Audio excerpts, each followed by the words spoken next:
In case you missed it, here's a Sports Animal Rewind. National Director of Recruiting from 24/7 Sports, J.C. Shurburtt, joins us here on the new Sentinel Sports page. Hey, J.C., Vince Ferrara, Evan Woodbery here in Knoxville. Always great to have you on. How you doing, J.C.? Yeah, great to be with you guys today here in the rainy South. Well, before we get to those NCAA rules, I want to ask you about Josh Dobbs, because you told us on the show before Josh Dobbs was ever committed to Tennessee that you thought he was a program-changing quarterback. Seeing him last week and now hearing that he's going to start for the near future at least, what do you think about his opportunity and how he's doing? Well, you have to keep in mind he's a freshman, and, freshmen are going to make mistakes, and, it's not always going to be as good as it will be. So I would think that I stand by that, the program-changing quarterback comment, but I don't know that he'll change the program completely this season. What I do think he brings to the table is a truckload more of mobility than they had with Justin Worley, and in that offense, which, has a couple of good big receiving threats, a couple of good running backs. That's one thing that was kind of missing, and not necessarily void, but it was something the Vols could use. So, I think that, with that being the case, teams have to scheme up Tennessee a little bit differently. There's not as much film, to get prepared. And, as we saw last week, Missouri does have some holes in the defense, and against a mobile quarterback or a more mobile quarterback in Connor Shaw, they weren't able to just pin their ears back and rush the passer, because they do have a very good defensive line. I mean, that defensive line is, one of the most active and best in the league. They have good linebackers, but, they have to play it smart, with Josh Dobbs back there. So I think going into this game, which is a game that I think Tennessee will have to score, a fair amount of points to win. Shoot, I mean, I think that it's good timing to have a quarterback with Dobbs' skill set taking over the reins, and I sort of thought it would happen this season at some point, and I didn't think it would be because of an injury, but I think that you're looking at it now, what we said is coming true. So I'm very, very excited about watching this game this weekend. JC, I mean, Tennessee just got his commit. He officially switched just a couple days before signing day, maybe even later than that. But it was a very late switch, and without him here, Tennessee's in a real pickle at quarterbacks just based on their injury situation. And I'm actually wondering, the bigger picture, recruiting quarterbacks. I mean, do you think there's a standard in big time college football of how many scholarship guys you want on roster, and how you manage that? Just because there's so much diplomacy involved with keeping guys from transferring and, wondering who's going to be here next year. It just seems like Tennessee was very close to being in a really bad situation if they don't get Josh Dobbs' commitment just before signing day. Exactly. But if you look at it, just about every school is a few, injuries away from being in a bad situation. I mean, look at Maryland last year, and of course that was a freak thing, and they were actually, doing pretty well. With regards to depth and stuff at quarterback. But, look at the Florida Gators. I mean, Jeff Driscoll was not ideal. You heard some kind of asinine arguments, I think, that Tyler Murphy was better or whatever because of how they played against Tennessee and Arkansas. But, you look at their offense now and it's struggling. I mean, they just, there's a reason Driscoll was the starter and Murphy was the backup, and they really don't have anybody else behind Murphy. And that's Florida, which is a program that's had great quarterbacks. It's recruited the position well, but every year, they're out there getting a 4 or 5 star.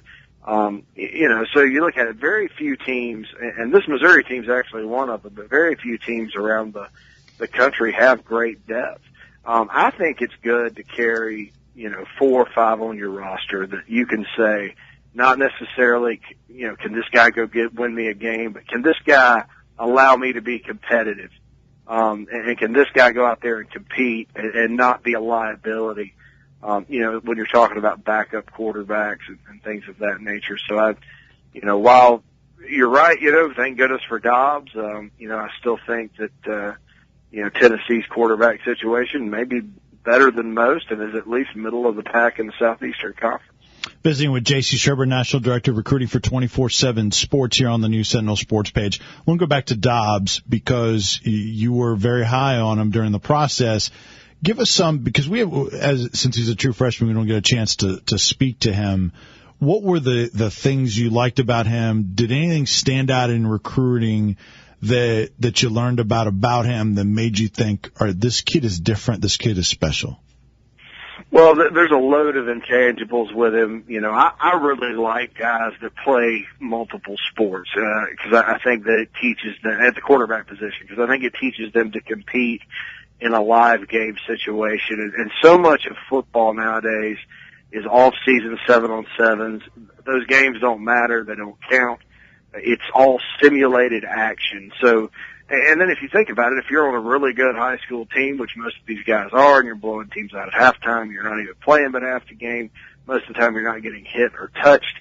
So guys that play multiple sports, I tend to give a little more credence to, just because of that, experience in competition. And I think that's why we have a lot of 5-star guys that are at quarterback that have all the tools that, get to the next level and poo in the bed.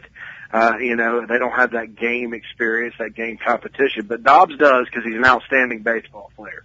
Not that baseball and football have are similar in terms of tempo and rhythm of the game, but there's pressure in baseball, and a lot of it. And I think that, experiencing that pressure gave him the intangibles. On top of that, he's 6'3". He's got a good arm, a great arm, really. He can throw the deep ball. He can make all the passes. And he's somewhat mobile. He's almost like a taller Russell Wilson potential-wise. So I think that, and who's another guy that played baseball. So I think that when you look at it like that, he's got a lot of the things that make great quarterbacks nowadays. And I thought it was tremendous. Everybody talked about Von Bell down the stretch last year for Tennessee, and that would have been a great get from a perception standpoint, and I'm sure he would have been playing now. But Josh Dobbs, make no mistake about it, was the most important late get for Tennessee in recruiting last year, and I think we'll see that very soon. Move into some of the NCAA rule changes. How important are these, or are these, especially the ones that stand out to me, are an expansion of the dead periods, I guess around Christmas time, and then a kind of a new one in the mid to late summer. And does this just mean a little bit more vacation time for coaches, or does this have an impact recruiting-wise that's going to alter the landscape in a meaningful way? Well, I don't think it does with the summer thing, because coaches are on the road, and I think I'm all for anything that gets coaches more time with their families, especially the assistants, because they're the ones that are actually out there doing the recruiting. And if you're at a school that has a lot of summer unofficial visitors, and there's kids pouring in all the time, and kids take these tours of schools, and sometimes you have to have a staff member or 2 or 3 or 4 there. At all times during the summer, you don't get to enjoy it, so I understand that. The rule with the high school all-star games, I think that there's 2 things that work there, and again, this gives coaches more vacation time. I do think it hamstrings first-year staffs a little bit with the shortened amount of a recruiting window. But the all-star game situation basically is this, and I've been to a lot of these, and I see what happens here. And there's all this perception that, you don't know what happens in these lobbies, and it's all perception, though. By and large, most of the guys follow the rules. What happened was a couple of coaches got together, and they said, well, darn it, we're going to have to send our guys out there, and we don't really like to work the lobbies of all-star game hotels, so let's just paint this bad negative picture that we're at a disadvantage. And the NCAA and all their brilliance, because they don't understand really all-star games, elite high school players, recruiting, they frown upon that, because they can't really monetize it, first and foremost. And second, I think there's some other cultural things at play there. So they'll jump on board to anything that's like, restrictive of, high school player coverage in the media or recruiting coverage in the media. So of course they were going to bite on it like a hungry dog wanting a steak. And that's how it worked out, And I don't think that the rule mattered, to be honest. I think it's great for coaches to spend more time with their families and get an extended vacation. I just think that, it hurts sometimes. It'll hurt the new staffs that are coming in trying to piece together a class in 2 or 3 weeks in January to a certain extent. But all in all, I don't think it was a huge deal. J.C. Shurburtt, National Director of Recruiting for 24/7 Sports, joining us here on the new Sentinel Sports page. Let me hit on a couple guys that are on the table, still out there as targets for the Tennessee Volunteers, who now have 28 commits. Well, actually, before that, tell me what you think of the 28, that class that Tennessee has built to this point, and we'll get to some of those other guys. Currently, it's the number 2 class, according to our rankings at 24/7 Sports, which are based on 24/7 composites. So you could say the recruiting industry, according to our formula, has Tennessee as the consensus number 2 class in the country, which is very impressive. And I've beat this drum a lot. They've done a great job getting the obvious guys, the legacies like Todd Kelly and Dylan Bates, in the boat, and then the guys from within the state like Jalen Hurd, and I think that in Rashawn Golden and those guys, and I think Charles Mosley and Josh Malone ultimately should end up being part of this class. So that would give them sort of a sweep, by and large, of the in-state talent. And because the state of Tennessee is ticking up in that talent, for this class and 2015, it's a great opportunity for Jones and company to get kids that want to be Vols, that grew up in this state, that love the program, and they're going to come in there and help it ascend. So that's what I really like about this class. A lot of fans call and ask about the number, and the apparent number that Tennessee can get to is 30 in terms of this class. Now, it can move up or down, maybe 1 or 2 perhaps, but generally that's where the number is. How you've seen this many a time, JC, teams get a big number early, they get towards signing day, and people wonder, all these 4 and 5 stars out there, how are we going to squeeze them in? What's your experience with that and seeing these numbers play out? Well, my answer to the numbers questions always are like, the numbers always work out.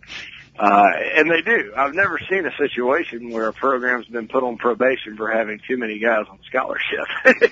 So I think that the numbers always work out. Now, how they're going to do it specifically this year, I think there are some players in this class that have a tremendous amount of upside, that are good players and good finds, that don't really have the big long offer list. So you can go to them and say, hey, look, we're gonna delay enrollment with you until the class of 2015. You still have 4 years of eligibility. You get to be here early for your class for spring practice. And, you don't have any offers. So if you want to go to UNC Charlotte and, so you can just have that extra year or extra semester where you're probably going to redshirt anyway, go ahead. But, if you want to play in the SEC, you'll stick with us and, hang out for a semester, take some classes somewhere or something, and, take a semester off. There's a lot of negativity about gray shirting, but as long as it's arranged in advance, and not like the day before class starts, I think it's fine. And I've seen a lot of guys gray shirt that go on to have outstanding careers, and quite frankly, they needed that extra semester off. So it's it's one of those things where I'm sure they'll be able to work the numbers out, looking at kind of the guys they have that are not the highest ranked players in that class. You mentioned Mosley and Malone, that you would expect them to land at Tennessee. Got to ask you the obligatory Berry twins question, because it doesn't matter how often we talk about it. Everyone wants to know, what about the Berry twins? Do you expect them to land at Tennessee somehow? Yes. That they may be 2 guys that they want to ask to gray shirt, to be honest, because I don't really know of any other program that's at the level of Tennessee that's beating down their door that wants them to come right now. I mean, you read the updates sometimes when Evan is interviewed. I don't think we talked to Elliott in forever, but he's kind of the quote unquote lesser of the 2.